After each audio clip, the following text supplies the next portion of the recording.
Very good morning class. हम अपनी पिछली क्लास में परमानेंट टिश्यू के कुछ पार्ट्स डिस्कस कर चुके हैं। हम परमानेंट टिश्यू के बारे में डिस्कस कर चुके हैं और उसके फर्स्ट पार्ट मतलब पैरेन्काइमा के बारे में डिस्कस कर चुके थे। अब हमें पढ़ना है कोलेनकाइमा, देन इसके बाद हम पढ़ेंगे आपका स्क्लेरेनकाइमा जो तीसरा पार्ट है आपका परमानेंट टिश्यू का, सिंपल टिश्यू का। ठीक है, second type of permanent tissue जो सिंपल टिश्यूज़ थे ना। देखिए सिंपल टिश्यूज़ में मतलब आपने पढ़ा था 3 टाइप्स के थे, पैरेन्काइमा, कोलेनकाइमा, स्क्लेरेनकाइमा। और आप कॉम्प्लेक्स में पढ़ोगे जाइलम और फ्लोएम। ठीक है, अभी सिंपल टिश्यू का पार्ट चल रहा है तो हमने पहली वाली क्लास में पैरेन्काइमा के बारे में पढ़ लिया था। ठीक है, अब हम पढ़ रहे हैं कोलेनकाइमा के बारे में। पहली वाली क्लास में हमने permanent tissue, simple permanent tissue क्या होते हैं इनके बारे में भी पढ़ा था। ठीक है, कोलेनकाइमा क्लास क्या होते हैं? कोलेन मतलब किसी चीज़ का मतलब कोलेन एक ऐसी चीज़ है जो कि फ्लेक्सिबिलिटी प्रोवाइड करती है। ठीक है, अभी आप इसको और अच्छे से समझेंगे। पहले ये कहाँ कहाँ पाए जाते हैं ये समझिए। देखिए ये लीफ के स्टॉक में पाए जाते हैं और आपके स्टेम डाइकॉट जो होते हैं, डाइकॉट मतलब सीड जो डाइकॉट होती है, मतलब 2 सीड्स होती हैं जहाँ पे, उनकी स्टेम में भी ये पाए जाते हैं। ठीक है, और स्टॉक में पाए जाते हैं, लीफ के स्टॉक में, मतलब ये लीफ है, इनके स्टॉक में यहाँ पाए जाएंगे। ठीक है, ये लीफ है, देखिए लीफ जहाँ से निकली होती है उसको स्टॉक कहते हैं। ठीक है, ये स्टॉक है, यहाँ पे ये पाए जाते हैं। कहाँ? कौन? कोलेनकाइमा। ठीक है, अब इनके स्ट्रक्चर की बात करते हैं क्लास। स्ट्रक्चर कैसा है इसका? लिविंग है। ठीक है, क्योंकि लिविंग की तरफ रिएक्ट कर रहे हैं, अभी बताएंगे, अभी बताया जाएगा आपको। देखिए इलोंगेटेड है, लंबाई में होते हैं, इसीलिए इन्हें इलोंगेटेड कहा जाता है, मतलब इलोंगेटेड होते हैं ये स्ट्रक्चर में। इनका सेल का स्ट्रक्चर और कैसा होता है? Irregularly thicken at the corner. ये कॉर्नर पे इरेगुलर होता है, मतलब देख रहे हैं ना, इरेगुलर शेप में बने हुए हैं और कॉर्नर पे थिक्ड होगा। थिक्ड होगा क्यों क्लास? क्योंकि कॉर्नर पे जो इनकी वॉल्स होती हैं, सेल वॉल होती हैं, जो कॉर्नर्स पे जो वॉल है, सेल्स हैं, वो इनके कॉर्नर्स को थिक बनाते हैं क्लास। देखिए थिक, ये देखिए कॉर्नर में जो स्पेस है ना, वो इसके कॉर्नर्स को थिक बनाता है, मतलब कॉर्नर्स को भरा भरा मोटा बनाता है। और इसमें बहुत ही वेरी इंटरसेलुलर स्पेस होता है, जो इसका इंटरसेलुलर स्पेस है बीच बीच में, वो बहुत ही कम होता है क्लास। ठीक है, वो बिल्कुल नामात्र के समान, मतलब बिल्कुल ही बहुत कम होगा, मतलब फिल होगा ये पूरी तरीके से, बहुत कम स्पेस इसमें होगा क्लास। ठीक है, जैसे कि आप यहाँ देख रहे होंगे जो येलो कलर के स्ट्रक्चर्स हैं वो आपके कॉर्नर्स हैं, जो कॉर्नर को थिक बढ़ा रहे हैं, और जो आपके अंदर जो ग्रीन कलर का पोर्शन है वो आपके इंटरसेलुलर स्पेस को शो कर रहा है, जो कि आपका बहुत कम स्पेस है। ठीक है, तो ऐसे इस तरीके का कुछ माइक्रोस्कोपिक स्ट्रक्चर शो करता है कोलेनकाइमा में। ठीक है क्लास, इसके फंक्शन की बात करते हैं तो मैकेनिकल टिश्यू, ये आप इसको स्टार बना दीजिए क्योंकि इंपॉर्टेंट है। मैकेनिकल टिश्यूज़ की तरह काम इसलिए कर रहा है क्लास।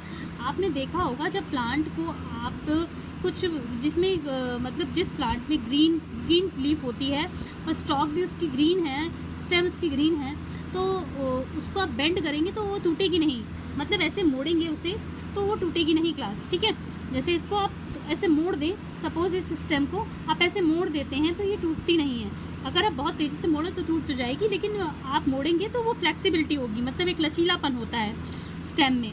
पत्तियों को भी जब आप ऐसे फोल्ड कर देंगे सपोज, ठीक है, पत्ती को आप ऐसे फोल्ड कर देंगे तो कुछ पत्तियां टूटती नहीं हैं। क्यों नहीं टूटती हैं? उनमें लचीलापन होता है। वो लचीलापन आता कैसे है? वो कोलेनकाइमा से आता है। कोलेनकाइमा को आप याद रख लीजिए कि जो आप मोड़ रहे हैं, जिस चीज़ को, किसी पत्ती को या किसी स्टेम को आप मोड़ रहे हैं वो टूट नहीं रही है, तो उसके अंदर क्या भरा हुआ है? कोलेनकाइमा भरा हुआ है।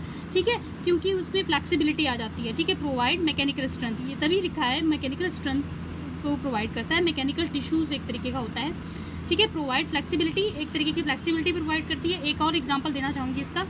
देखिए कुछ अलाउ बेंडिंग ऑफ पार्ट्स, मतलब तभी लिखा है अलाउ बेंडिंग, बेंड मतलब घूम जाना, मुड़ जाना, किसी चीज़ का मुड़ जाना। कुछ पार्ट्स में ये बेंडिंग अलाउ करता है, मतलब मुड़ जाता है जैसे। और कोलेनकाइमा क्लास जैसे देखिए आपने कुछ पेड़ों पे देखा होगा टेंड्रिल्स गई होती हैं, आपने ग्रेप्स के प्लांट्स में देखा होगा, बीन्स के प्लांट्स में देखा होगा, ऐसे कलर की टेंड्रिल्स गई होती है ना। जैसे ग्रेप्स बना है आपका, ये ग्रेप्स देखते हैं आप, ग्रेप्स ऐसे बना होता है, उसमें टेंड्रिल्स गई होती है, कर्ली स्ट्रक्चर जो होता है वो टेंड्रिल्स होता है ना, ये टेंड्रिल्स कहते हैं इसे। ये टेंड्रिल्स क्या होता है? मनी प्लांट में भी देखा होगा क्लास आपने, ये मनी प्लांट है आपका। ठीक है, मनी प्लांट में आपने देखा होगा क्लास, टेंड्रिल्स गई होती हैं। ये टेंड्रिल्स क्या करती हैं? सहारा ले लेती हैं, आपका स्टिक का सहारा ले लेती हैं। सपोज कोई स्टिक गई होगी आप बगल से, तो उसके सहारे से ये ऊपर चढ़ जाती हैं। तो ये भी इसमें, ये भी कौन मैकेनिकल टिश्यू, ये तरीके का, एक तरीके का मैकेनिकल जो वर्क है वो कौन प्रोवाइड कर रहा है? कोलेनकाइमा प्रोवाइड कर रहा है। तो आप समझ रहे हैं ना, ये हेल्प ले रहा है किसी के भी सहारे की, बेंड हो जा रहा है और इसमें टेंड्रिल्स निकल रहे हैं, ये सब इसको कौन प्रोवाइड कर रहा है? कॉलन काइमा प्रोवाइड कर रहा है। ठीक है क्लास, तो हमने ये पढ़ा आपका कॉलन काइमा के बारे में, कुछ ऐसा स्ट्रक्चर था। इसमें हमने पढ़ा कि ये कहाँ कहाँ पाए जाते हैं, ये लेग स्टॉक में, स्टेम में पाए जाते हैं, डाइकॉट की स्टेम में पाए जाते हैं, जो 2 बीज होते हैं उनकी स्टेम में भी पाए जाएंगे।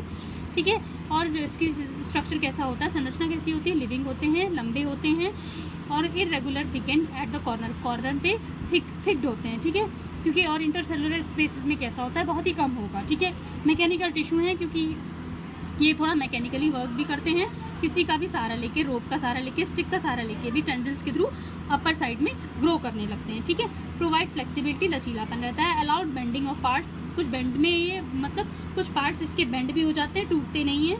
ठीक है, ऐसे जैसे मैंने अभी आपको बताया इनमें लचीलापन होता है, तो बेंड होने पर भी ये नहीं टूटते। हवा चलेगी तो ये टूटेंगे नहीं।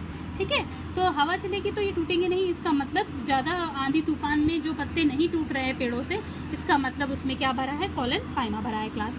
ठीक है, example tendrils and stem of climbers, climbers इन्हें तभी कहा जा रहा है क्योंकि चढ़ जा रहे हैं। ठीक है, स्टिक के सहारे और रोप के सहारे। ये था आपका कॉलन काइमा। अब नेक्स्ट क्लास में हम पढ़ेंगे क्लास स्क्लेरेन काइमा के बारे में। Thank you.